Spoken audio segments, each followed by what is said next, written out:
Yeah? Yeah. So I finished the game, the main story of the game. My review is up right now on videogamer.com, along with an article about how Saints Row 4 makes a mockery of the current state of Hollywood comedy. That's what my article is about. I like what they're doing at the moment. You get the short review and then you pick out something interesting to talk about and do an article on it, so that's what I chose to do. Anyway, where to start, really? Let's just do a quick breakdown of what the game is. Yeah, you play as the president. You're still the boss of the Saints, same guy that you've been since the first game, but you're now the president of the USA. That happens in hilarious circumstances during the first hour of the game. It's been spoiled in various reviews. I'm not going to be the guy to spoil it. I don't want to spoil any of the gangs in this game because they are for people to discover on their own. And from there, you become a superhero, basically. You're stuck inside a computer simulation version of Steelport, which is, for all intents and purposes, the same Steelport from Saints Row 3, but with a bunch of alien shit going on. And also the ability to have superpowers, so you can fucking jump miles up into the air like you can in Crackdown. You can eventually run up the side of buildings. You can eventually almost fly. You can fire fucking elements out of your hands. It turns it into a superhero game, and it is just a constant, relentlessly funny, creative, left field, subversive video game that, were it not for some technical hitches, the odd duff mission and a heinous last boss, would easily have been a 9 out of 10 for me, and I still would highly recommend it to almost anybody who loves video games. That's my opening gambit on Saints Row 4. Okay, fair play. I've played probably about 5 hours of it, and it's terrific. I'm not sure yet. Obviously, I'm going to play through the whole thing first, but I'm not sure whether I'm going to prefer it to Saints Row 3, just because Saints Row 3 started off the way all of the other Saints Row games start off, as a fairly sort of standard GTA clone, and it earned the madness. It got more and more mental. I've spoken about how the climax is on the surface of Mars, and from where it started, that's why I love that game so much, because it went far more mad than I thought it would. This starts mad, and it looks like it's going to get even madder as it goes on. I mean, it's fantastic. I mean, it doesn't half owe a huge debt to Crackdown. Yes.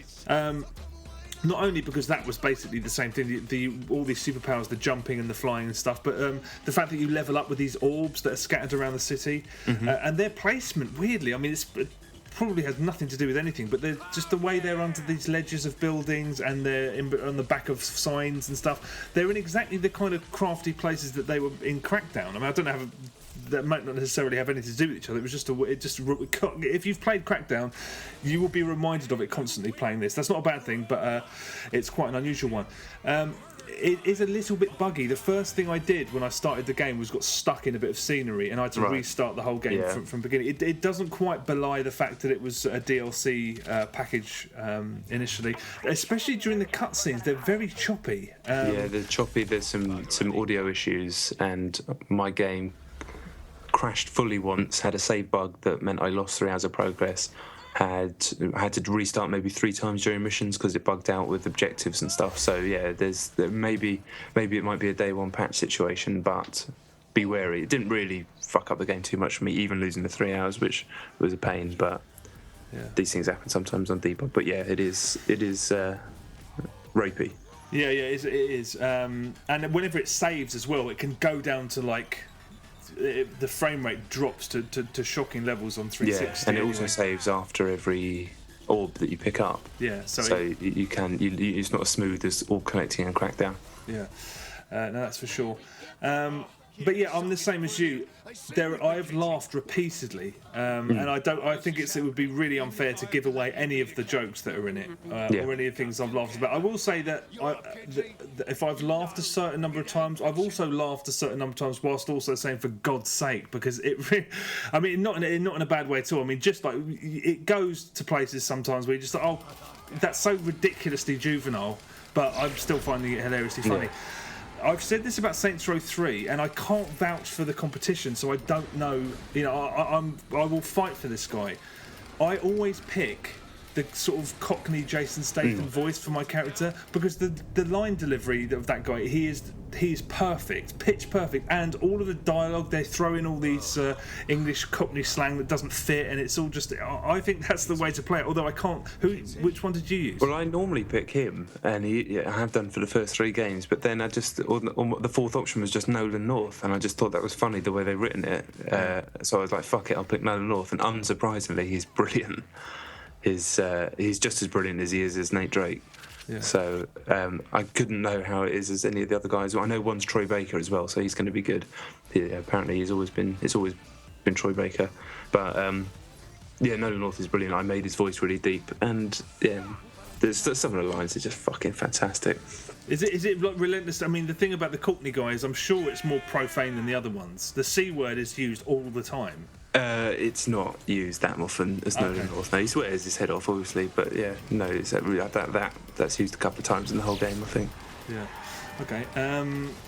All right. Well, yeah. I mean, I've only done the first 5. I've laughed pretty much constantly. All of the great chaotic stuff that was in Saints Row 3, or in all the Saints Row things really, it's tank mayhem and insurance fraud, and the Professor Genki games are back, which is just, I love those. I love those games so much.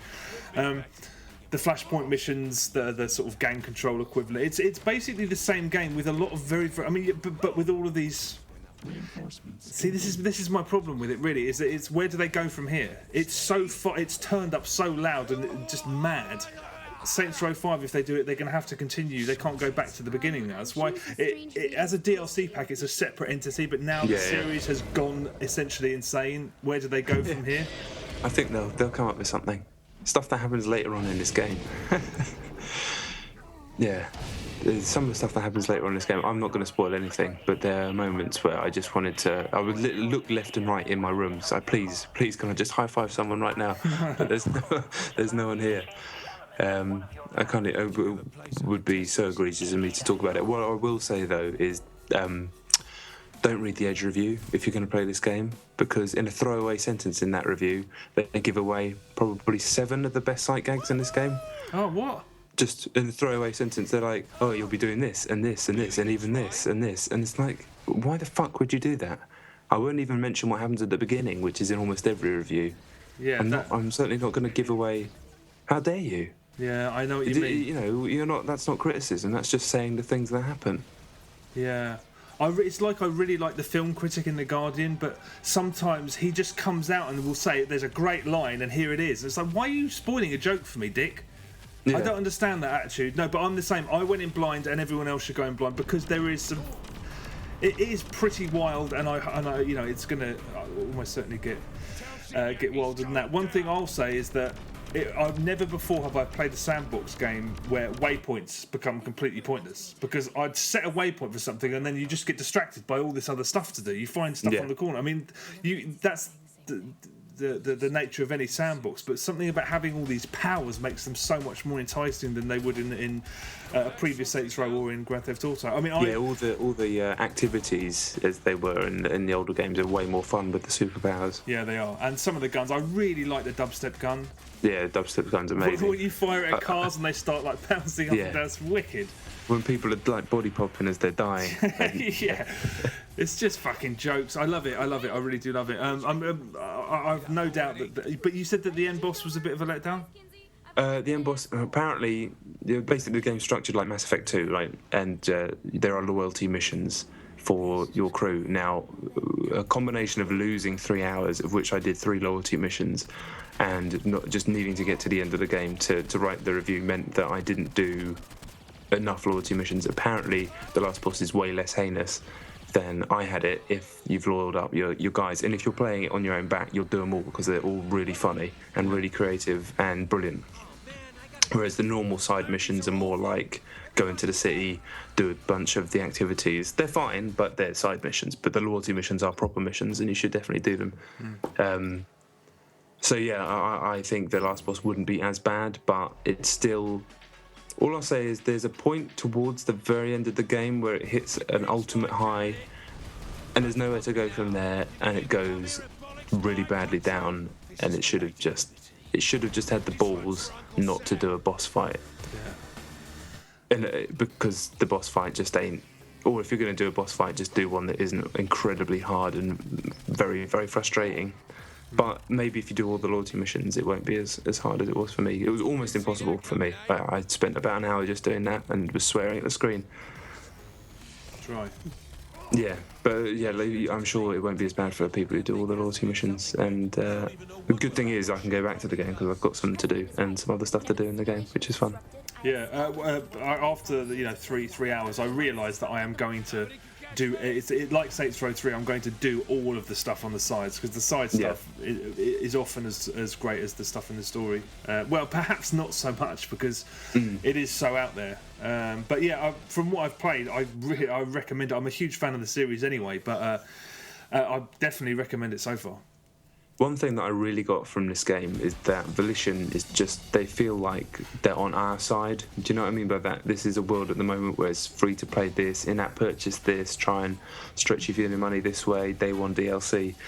Whereas this game just feels like they're the same people as us. You know, they're daft. They like stuff that's hilarious. They understand games, all their parodies. They're not like, there's no mean spirit to any of the parodies or references in their game. They're just born out of love and just having a giggle with the tropes. They know how shit and stupid and large parts of their own game is, and they just laugh at that as well.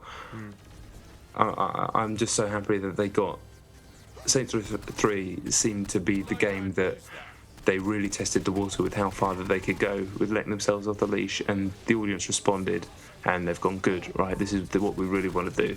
And yeah, they've just done it. And it's not a perfect game by any stretch of the imagination, and GTA will show up in many, many ways from a technical point of view, but I still don't think you can't beat it for what it is. It just left me with the smile. Apart from the end boss, I was grinning the whole way through.